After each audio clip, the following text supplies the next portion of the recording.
in Asia, it's a bit different of a problem. You want a network there where we're building some capacity in some of our allies and partners.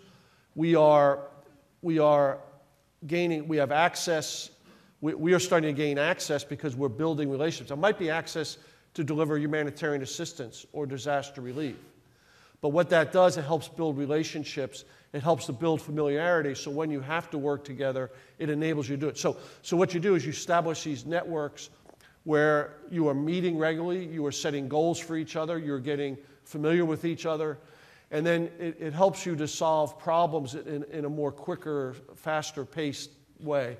So that's kind of the thought process. And I think we already have some of this in place, but it's about making it, bringing it to the next step and bringing it forward that I think is really important. We got a microphone.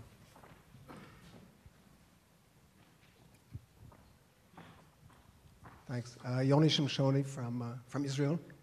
The U.S. has led historically the development of combined arms warfare. And today you took it a step further to combined agency warfare. And I'd like you to, if you could, unpack that and tell us what you mean by that, who would lead that, who would quarterback it in American terms, how would it get analyzed, organized, and executed? So let me, and I don't want to overstate it because, but how I see this is, let me use what's happened in West Africa as an example, Ebola virus. So there was a lot of non-governmental organizations and other things that were trying to solve the Ebola crisis in Liberia. Now what we did as a military, we were able to deploy a headquarters over there that was able to integrate all of the different work that was going on.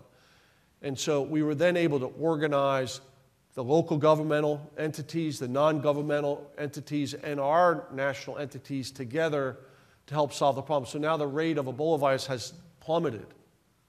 And so that's the kind. So that's an example of in a humanitarian assistance role, but in a military role. So let's wherever we might go. So take and it depends on what the environment is. There'll be times when the State Department could lead in this, and there's times where the military would lead.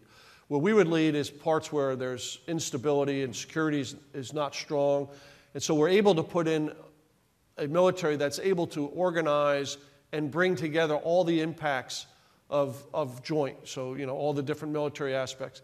And then we're able to bring in and integrate military operations with our diplomatic efforts and our economic efforts.